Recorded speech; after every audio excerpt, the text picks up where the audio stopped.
Bible का वचन कहता है यूहन्ना अध्याय 15 में वचन 5 में कि बगैर प्रभु के हम कुछ नहीं कर सकते। सच है कि हम बगैर मसीह के कुछ नहीं कर सकते। प्रभु यीशु मसीह का हमारे बीच में आना, या हम कहें पिता के द्वारा दे दिया जाना, प्रभु यीशु मसीह अपनी इच्छा से नहीं परंतु पिता के इच्छा से दे दिए गए हमारे और आपके लिए। शायद आप इस विषय पर हम हर मीटिंग में इस बात को सुनते हैं और सुनना भी चाहिए कि क्यों हमारे लिए मसीह दे दिया गया, क्यों हमारे लिए मसीह कुर्बान हुआ। क्योंकि जब ये हमारे हृदय में नई चीज़ें होती हैं, जब हमारे मन में ये चीज़ें नई होती रहती हैं, तो परमेश्वर का सामर्थ्य भी हमारे जीवन में प्रकट होता रहता है। क्योंकि जब आप किसी चीज़ को करना छोड़ देते हैं तो वो आपके समझ से बाहर होता है। जैसे कि उदाहरण के लिए कोई सवाल आपको नहीं आ रही है, उसमें कौन सा सूत्र इस्तेमाल होगा, लेकिन कहा जाता है कि अगर हम मैथ यानी गणित का जब तक हम अभ्यास ना करेंगे तब तक वह चीज़ हमारे मन में नहीं बैठती है, हमारे बुद्धि में नहीं आती है, हमारे दिमाग में नहीं बैठती है।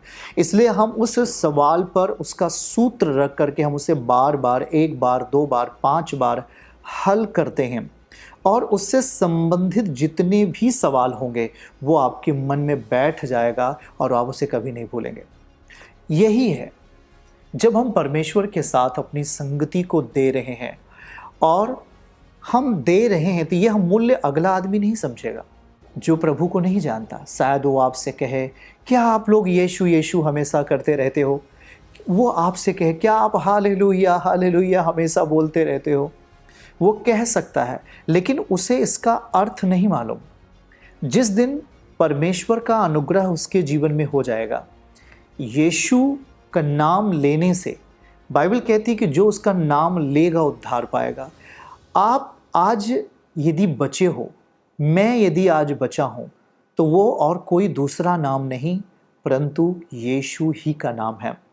हमारे लिए दिया गया यीशु, और जब हमारे लिए वो यीशु दिया गया, हम उस पर अभ्यास करते हैं, हम उस पर काम करते हैं, हम उस पर अपना समय देते हैं। जब तक हम अपने आप को उसके लिए नहीं समर्पित करते हैं, जब तक हम उसके विषय पर अपने आप को नहीं अर्पित करते हैं, तब तक वो विषय जो यीशु है हमारे लिए कठिन होगा। लेकिन जैसे जैसे हम यीशु के सम्मुख आते हैं और हम अपने आप को उसके लिए अर्पित करते हैं, तो वो जो उलझा हुआ मामला रहता है आपके दिमाग में, आपके मन में, वो हल होने लगता है। फिर हम परमेश्वर की ऐसी रहस्यमयी बातों को जानने और समझने लगते हैं जो आपके जीवन के मकसद में वो काम आता है। हाँ प्रिय भाई बहनों, इसीलिए हम यीशु यीशु करते रहते हैं। लोग पागल कहें, दीवाना कहें, कुछ भी कहें, पौलुस कहता है मैं पागलों के समान कहता हूँ। मतलब वो अपने आप को इतना समर्पित कर लिया था। प्रिय भाई बहनों, उसी तरीके से आज हमारे पास एक अनुग्रह से भरा हुआ जीवन हमारे सामने है, और उस जीवन को यदि अपने जीवन में लाना है तो हमें मसीह के भीतर जाना पड़ेगा। जैसे कि उदाहरण के लिए आपके पास घर है और आपने पैसे घर में रखे हैं और आप बाहर चिल्ला रहे हैं कि पैसा चाहिए, पैसा चाहिए, पैसा चाहिए, या कुछ भी महत्वपूर्ण चीज़ आपके घर के अंदर है और आप बाहर चिल्ला रहे हैं कि मुझे चाहिए। जब तक आप दरवाजे खोलकर अंदर नहीं जाओगे और उसे ढूंढोगे नहीं कि वह कहाँ रखा है, तब तक वो नहीं मिलता। ठीक उसी रीत से मसीह इससे कुछ अलग है। वो आपके लिए पहले से ही ठहरा हुआ है, वो आपके लिए पहले से ही है, मौजूद है, पर हमें रास्ते खोलना है और उसके पास जाना है। बाइबल कहती है कि पहला यूहन्ना अध्याय 4 वचन 10 में कि उसने हमसे प्रेम किया है। उसने हमसे प्रेम किया है मतलब हम ही खो गए थे इस जगत में। हमारा कोई ठिकाना नहीं था और हम यहाँ भटक रहे थे, वहाँ जा रहे थे, और हम ठोकर के रास्ते पर निकल पड़े थे और हम व्याकुल और घबराहट और चिंताओं के वश में चले गए थे।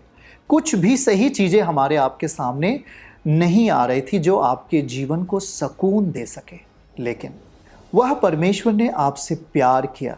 यूहन्ना 3:16, पिता ने आपसे प्रेम किया और उस प्रेम को पूरा करने के लिए, उस प्रेम को शक्तिशाली बनाने के लिए, उस प्रेम को उद्धार में ले जाने के लिए, उस प्रेम के द्वारा सब कुछ समर्पित करने के लिए उसने यीशु नामक एक व्यक्ति को भेजा। वो यीशु कौन है? वह एक व्यक्ति के रूप में है, एक मनुष्य का पुत्र कहलाता है, परमेश्वर का पुत्र कहलाता है, पर वही तो संपूर्णता है, वही तो संपूर्णता है, वही तो बलवान है जो हमारे जीवन में पिता की असलियत को, पिता के प्यार को हमारे लिए प्रकट करता है। जब तक पिता हमसे प्यार नहीं करता, हमारे लिए वो पिता का प्रेम कैसे आ पाता? पिता ने ही तो प्यार किया, सच्चे खुदावन ने प्यार किया, सच्चे ईश्वर ने प्यार किया, जो हमारे लिए सब कुछ निर्माण किया, सब कुछ निर्माण किया, और उसने अपने आप को पूरी सिद्धता के साथ, पूरी प्रबलता के साथ, पूरे शासन के साथ, पूरे अधिकार के साथ, पूरे संपन्नता के साथ यीशु के अंदर होकर आ गया।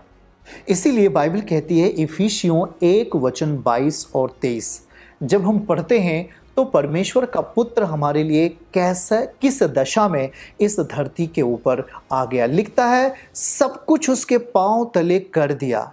वाह, सब कुछ यीशु के पांव तले कर दिया और उसे सब वस्तुओं पर शिरोमणि ठहराकर, सब वस्तुओं पर जो आपके लिए उपयोगी है उस पर शिरोमणि कौन है? मसीह। यीशु उस पर शिरोमणि है, अधिकारी है। लिखा है उसे सब वस्तुओं पर शिरोमणि ठहराकर कलीसिया को दे दिया। या कोई दूसरा नहीं, आपका यीशु, हमारा यीशु है। आज हम बहुत बातों के लिए दुखी हो जाते हैं। मेरे जीवन में आशीर्वाद नहीं है, मेरे जीवन में संतान आशीर्वाद नहीं है, मेरे जीवन में ये नहीं है, परंतु प्रभु सब कुछ दे सकते हैं, क्योंकि यहाँ साफ साफ लिखा है वह सब वस्तुओं पर शिरोमणि है। इसको अगर ठंडे दिमाग से देख, सुनो, समझो, सब वस्तुओं पर, सोना, चांदी, हीरे जवाहरात, खान पान, स्वास्थ्य संबंधी, इस दुनिया की हर एक ताकत पर शिरोमणि कौन है? प्रभु यीशु मसीह है। और जब दुनिया की हर ताकत पर शिरोमणि प्रभु यीशु मसीह है, तो वो दिया किसको गया? कलीसिया को दिया गया। मतलब कलीसिया है तो प्रभु है। यीशु मसीह को अगर आप देखते हो तो कलीसिया को आप देख रहे हो, आप कलीसिया के अभिन्न अंग को देख रहे हो, आप कलीसिया के एक बड़े खजाने में देख रहे हो कि हमारे लिए बहुत बड़ा खजाना प्रभु ने रख दिया है, क्योंकि वह सब वस्तुओं का शिरोमणि है। तो प्रिय भाई बहनों, उस नाम को आज हम अपने जीवन में जगह क्यों ना दें जो सारे वस्तुओं का शिरोमणि है। यूहन्ना रचित सुसमाचार 1 अध्याय वचन 16 आयत। और फिर क्या कहता है प्रभु? और क्या है मसीह हमारे लिए? क्योंकि उसी की परिपूर्णता से हम सब ने प्राप्त किया अनुग्रह पर अनुग्रह। ये बहुत ख्यालात है वचन, जिसे हम अपने मनों के अंदर जगह दें। अनुग्रह पर अनुग्रह, अनुग्रह पर अनुग्रह। आप कह रहे थे कि प्रभु मेरी बेटी के लिए एक अच्छा रिश्ता लग जाए। हाँ, आपकी बेटी के लिए एक अच्छा रिश्ता तो आएगा, प्लस उसके साथ एक बहुत बड़ी बरकत भी उसके साथ आएगी। ये अनुग्रह पर अनुग्रह है। प्रभु सीधा सीधा कह रहे हैं परिपूर्णता, मतलब पिता का जो प्यार था वो मसीह के भीतर परिपूर्ण था। पिता का जो प्रेम है वो मसीह के भीतर परिपूर्ण है, अधूरा नहीं है, अधूरा नहीं है। आज इसीलिए शैतान आपका विरोध करता है, हमारा विरोध करता है। उसका काम है विरोध करना, पर हमारा काम है उस परिपूर्णता, उस शिरोमणि जो सारी वस्तुओं पर शिरोमणि है, मसीह को अपने जीवन में परिपूर्ण करना।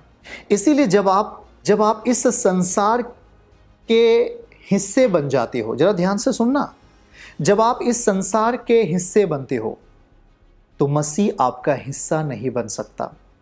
जब आप किसी पाप का हिस्सा बनते हो, जब किसी आप निर्लज्जता का हिस्सा बनते हो, जब किसी आप शर्मिंदगी का हिस्सा बनते हो तो आप वहाँ पर परमेश्वर का हिस्सा, परमेश्वर का भागदान अपने जीवन में नहीं देख पाते। चर्च की सभी प्रार्थनाओं को और परमेश्वर के दास के द्वारा टीचिंग सुनने के लिए और अपडेट्स को जानने के लिए हमारे इस चैनल को सब्सक्राइब करें और साथ में बेल आइकन को जरूर दबाएं ताकि जब भी लाइव प्रार्थना हो तो सबसे पहले आप देख सकें।